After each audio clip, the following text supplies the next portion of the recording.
Welcome to the Soulful Success Podcast, where we're redefining what it means to live, lead, and succeed. I'm Kyle Diot, a mentor and guide for visionaries and conscious creators who are ready to bridge personal growth, spiritual depth, and practical success. Each week, I'll share honest conversations and grounded insights to help you elevate your life, not by doing more, but by becoming more of who you truly are. This is where ambition meets alignment, and where the next evolution of success begins. Welcome to Soulful Success. Something happens when a business starts to work. You built something from nothing, you took the risk, you showed up when it was hard, and then it started to work. Clients came, revenue followed, the momentum became real. And that felt like the validation of what you'd been building was worth it, that you were on the right track. By every measure, things are working. The revenue is there, the clients are there, people around you can see it. But something happens after that moment. The thrill of building it gets replaced by the weight of keeping it running. And somewhere in that shift, you stopped being in it and started doing it. Most people don't notice when that happens. They just keep going, checking things off, showing up, doing what the business needs. The work that used to feel like yours starts to feel like something you manage. You're still enjoying the business, but it feels different now than when you started. And the strange part is, the business is fine. The clients are there. The momentum is real. So from the outside, nothing looks wrong. But you know something has shifted. You just don't have a name for it. So you keep going. And the not naming it becomes its own kind of weight. So what I want to say with today is what's actually happening in that gap and what it costs to keep going without naming it. Most people don't notice when they stop being in their business and start doing it instead. Some people, they reach a point where they start to question whether the business is still the right thing for them. But there's another group, and this is who this episode is for. The people who know the business is right, who aren't looking to leave, but who can't quite understand why it's not providing what they thought it would. Why something that's working on the outside still feels different on the inside than it used to. You see, in the beginning, it was an expression of who you were. The work, it felt like you. The decisions felt like you. Even the hard parts had an aliveness to them, a sense that you were building towards something that mattered. And so what happens is that there's a shift internally from I get to do this to I have to do this. And it doesn't announce itself, it just quietly accumulates. You probably wouldn't describe it as a disconnection or a flatness or the performance of something that used to feel genuine. You'd probably describe it more as a busy season, a phase, the reality of what it takes to keep sustaining something real. And then there are flashes of the original thing, when you were in your zone of genius, when the vision was clear, when a piece of work lands the way it was meant to. The aliveness is still there, you can feel it. But those moments are increasingly surrounded by everything else. The tasks that drain rather than energize. The interpersonal weight of managing people or dynamics that weren't part of what really drew you to this in the first place. The administrative reality of keeping the structure intact. And so the excitement, it hasn't disappeared, it just becomes more intermittent. And the space between those moments is starting to fill with obligation. What fills that space is momentum and busyness. And busyness, it comes with its own logic.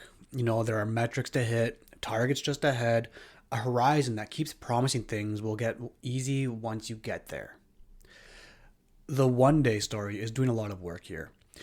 One day it'll slow down. One day the team will be solid enough. One day you'll have enough margin to actually think about this. One day it keeps the present from being examined. The metrics are real, the targets matter, but they have also become the reason you never ask the deeper questions. And here's something that I believe, and I don't think it gets said enough or even at all, is that building a business is the biggest personal development endeavor anyone can take in their life. Not because of the strategy or the risk, but because of what it asks of you.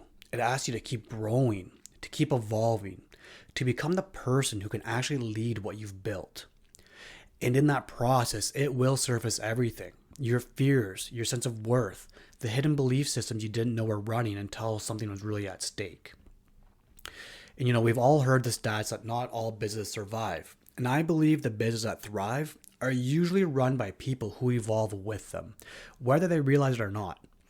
The ones that struggle are often run by people who keep showing up as the same version of themselves that the business actually outgrew. So the business doesn't just ask you to build something.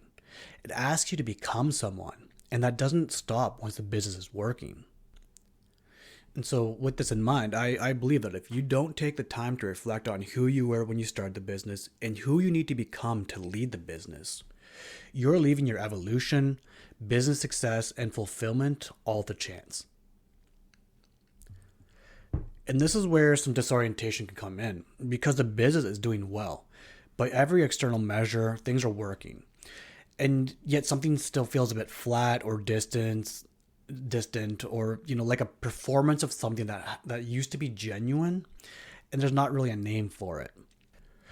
There's no framework that says this is what it looks like when you've outgrown the version of yourself the business was built around.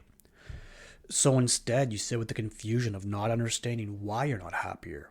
You think you should feel differently than you do, and without a name for it, the easiest thing is to assume it's circumstantial and just keep going. When you can't name something, you can't justify stopping to look at it. So, like as an example here, let's think about someone who built their business from a genuine place. They had a vision, they had energy, they built something that worked. A few years in, the business is doing well by every external measure, but they noticed they're going through the motions in a way they didn't used to.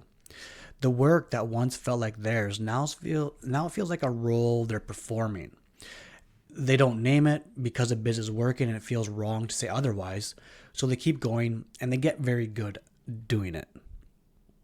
And the reason why people stay stuck in performing the older version of themselves is because it looks fine from the outside. Nobody around them sees anything wrong, which removes any external pressure to change. So the only person who knows something has shifted is them. So the disconnection isn't a sign that the business is wrong. It's a sign that you've grown past the version of yourself that it was built around. You didn't outgrow the business. You outgrew who you were when you built it. And the business just hasn't felt that yet. Now that's a meaningful distinction, because the instinct when something feels flat or disconnected is to look external. The model, the offer, the clients, the structure. To ask, is this the right business? That's not usually the right question. The closer question is, who is running this? Which version of you is showing up every day? The one who built it, or the one you're becoming? Who you're becoming has different needs, different capacities, a different relationship to the work. That person might lead the business very differently, but they haven't been invited in yet, because acknowledging them would require something different, and that could be uncomfortable. It would require admitting that the identity the business was built around is no longer a full fit. And that identity is still load-bearing. It's the one that's keeping the lights on, holding the structure together, showing up reliably for everything that the business requires. And letting that identity evolve isn't the same thing as leaving, but from the inside, it can feel just as destabilizing. And this is because evolution brings unknowns. Who are you in the business if you're no longer the version of yourself who built it? What changes when you change from the inside? Who do you have to let go of, and what does that actually cost? What do you have to let go of, and what does it actually cost? These aren't small questions. And the busyness, the metrics, the momentum, the wheel that keeps turning is almost merciful in the way that it keeps those questions at a safe distance. Now, just to be clear, this isn't about whether to stay or go. It isn't the case for leaving something you've built. The work isn't external, it's internal.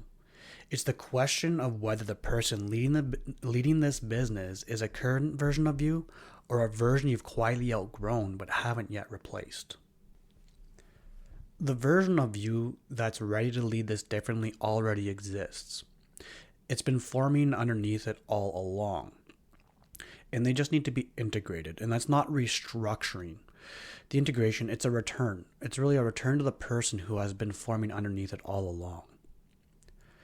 And this begins with naming what the current experience actually is.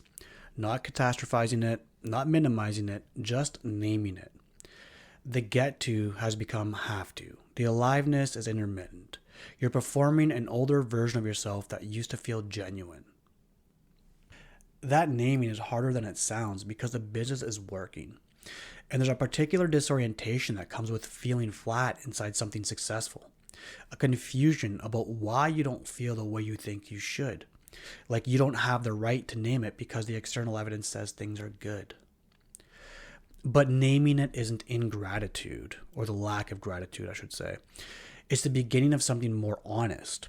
It's the first step toward letting who you're becoming actually show up inside what you've built, rather than continuing to run a performance of who you were. So remember, the disconnection, the flatness, there aren't signs that something is wrong with you or the business. They're the friction of being asked to evolve. The business has been asking this of you all along, and this is what building something real does. It keeps surfacing the next version of you that's needed to lead it. And when that invitation is answered, when you stop performing the older version of yourself and let who you're becoming start leading, things begin to shift. Not overnight, but the alignment starts to feel more natural. Conversations get easier. The excitement starts coming back. And it's not something that you have to manufacture, but something that returns when you're actually present in what you've built. And this will likely feel unfamiliar at first. The evolved version of you has a different relationship to the work, different edges, different capacities, different things they're willing to do and not do. Letting them in means something will change. But you'll be in it again, not just doing it. The momentum that built this doesn't have to end. It just needs the current version of you leading it. And now, there's something quietly confronting about recognizing this. Because the business is working and you built it, and both things are true at the same time as the disconnection. It doesn't resolve into a clean answer. The business still needs to run. The obligations are still real. The wheel still needs to turn. But something else is also true. The version of you that's been forming underneath all of this is real. And the longer you keep them waiting outside the business they built, the more the distance between who you are and who you're showing up becomes a thing you're managing. You don't have to have it figured out. You don't have to know what changes or how. The first move is simpler than that. It's just naming, honestly, what the experience actually is, and letting that be enough for now. So to wrap up, the business didn't outgrow you. You outgrew who you were when you built it. And that's not a problem to solve. It's an invitation to step in. And just something for you to reflect upon as you're thinking about things as well, is where have you been doing the business? And when did you stop being in it? If something in this episode landed and you've been sitting with the sense that you're ready to go deeper, not just understand this, but actually live it, mentorship might be the right next step. It's not a course or a program. It's a relationship built around you and what you're actually moving through. The link is in the show notes. I hope you have an amazing day.